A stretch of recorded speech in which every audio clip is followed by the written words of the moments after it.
Hello, ladies and gentlemen. Welcome back to another episode here on European Confessions. The following story that you're going to be listening to, it was sent to me by one of our brother. Strange things do happen in this world.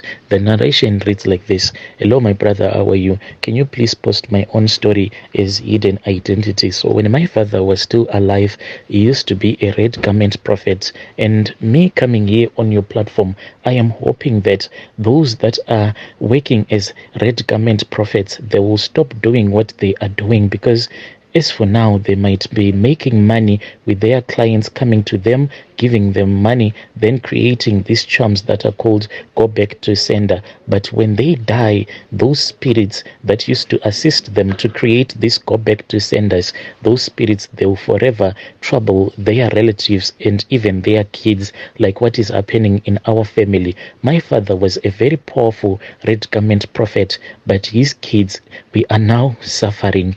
And I hope that my story, it is going to make those prophets to stop doing what they are doing if they listen to my own story. So what my father told me and my siblings before he had passed away was that there is nothing that is innocent about a man doing a go back to sender, because each and every time when you do a go back to sender, know that that is just pure witchcraft that is hidden behind Christianity. My father said that he was in communication with a lot of witches, because he said that whenever his clients will come to him complaining that there is one who is bewitching them, then he will be in communication with other powerful witches that would help him to cast some spells on that relative who will be said to have bewitched his clients. So each and every time he kept on increasing his powers until he became a witch, a Christian witch. And each and every time he would go around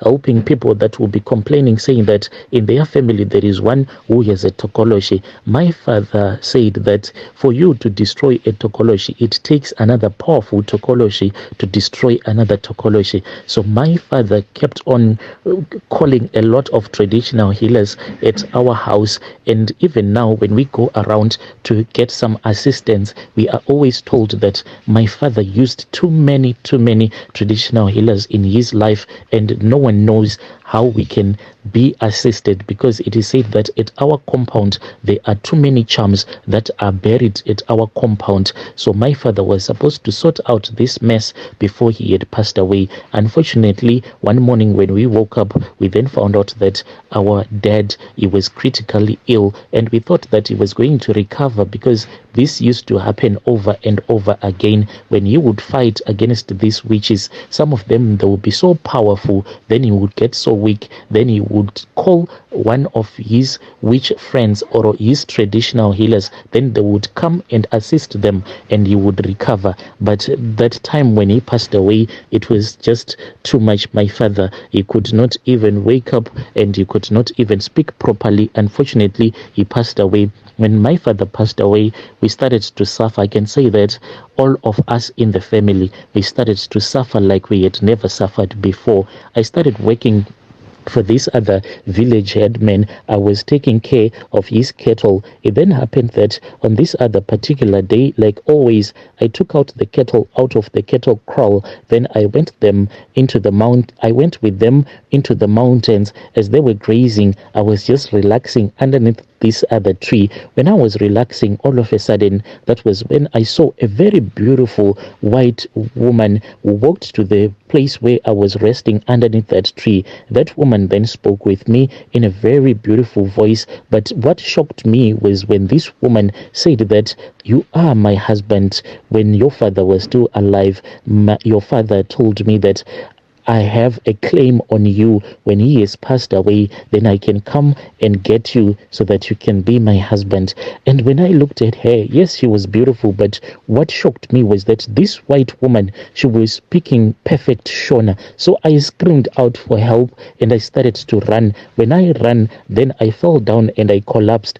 And when I woke up, to my surprise, it was late at night. How I had spent the whole day in the mountain, I do not even know. When I woke up, the first thing that came to my mind was the kettle that I was supposed to look after. I then ran down the mountain and I ran back to the village headman's house. And when I arrived at his house, I then saw that the kettle, they were all locked up safely in the kettle kraal. And when I counted them, not even one was missing. So it surprised me. I thought that maybe when they didn't see me, they had followed me in the mountains and they had gathered all the cattle and they had locked them up in the cattle kraal. So I then approached one of the village headman's kids and I spoke with him and I asked him who had locked up the cattle into the cattle kraal. He looked at me in disbelief, then he started to laugh. He laughed so hard and he called his own sibling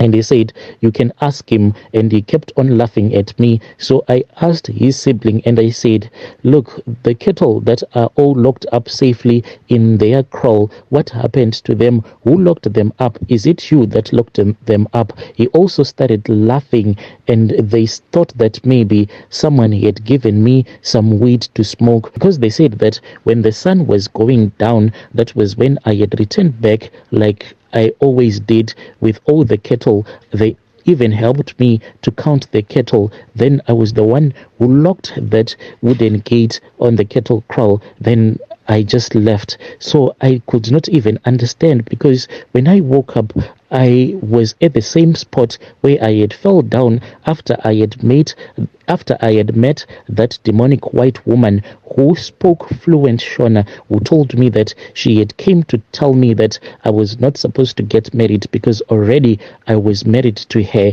She was my wife and I was her husband. And I just thought not to tell them everything that I had seen, since they had told me that they suspected that someone had given me some weed to smoke. So I did not want their father to hear some of the strange stuff that I had seen in the mountain. So I remained quiet. Then the dreams started to come to me. I would see that same woman coming to me and begging to make love to me. So I ended up making love to her. The moment that I started making love to her in my dreams, when I would wake up, I'll see that all over my thighs there would be semen, some sperms I would have ejaculated, and I then fell into addiction. I got so addicted to masturbation, and when I would be busy doing that, I would actually see a vision of that woman, that beautiful woman, walking into that room where I will be, and she will strip herself naked, show me her beautiful body, then she will come on top of me, and I would actually feel myself making love to this woman. And when the vision will come to an end, I'll see that I will be busy actually masturbating, not making love to a woman. So these things, I actually enjoyed them because I was someone that was really shy when it came to proposing love to women. So I thought that this was normal, that was happening to me. But with time, I then had my own young brothers telling me that they were having these weird visions of them making love to this other white woman who had came to them and told them physically that they belonged to her. So we all belong to this tokology, this same white woman. She does whatever that she wants with us. It is not a nice thing to know that your sisters, they are in abusive relationships, but at least you thank God that they are staying with a man that is able to provide for them. Because as for me, I can't even take care of my sisters with the challenges that I am facing in my life. I hope that by me sharing my story, if someone who is a red garment prophet listen to my confession, to my story and everything that is taking place in our family, they are going to stop whatever that they are doing, because we are suffering. We have suffered. We have visited so many people that try to assist us, but when it comes time for them to tell us one of the most powerful traditional healer who used to assist our father, they even fail to mention his name because he is very powerful. They are even scared to tell us the name of that witch doctor that used to assist my father, giving him a lot of powers. Yes, I know that out there are some prophets who do these things. They might not be able to see the consequences of their actions, but one thing that I want to tell them is that when you die, your kids are the one that are going to suffer. So I think it is wise for you to stop doing whatever that you are doing so that your kids won't suffer. Dear listeners, right there was a message that was sent to me by one of our dear brother right there. Please let us talk about this issue in the comment section.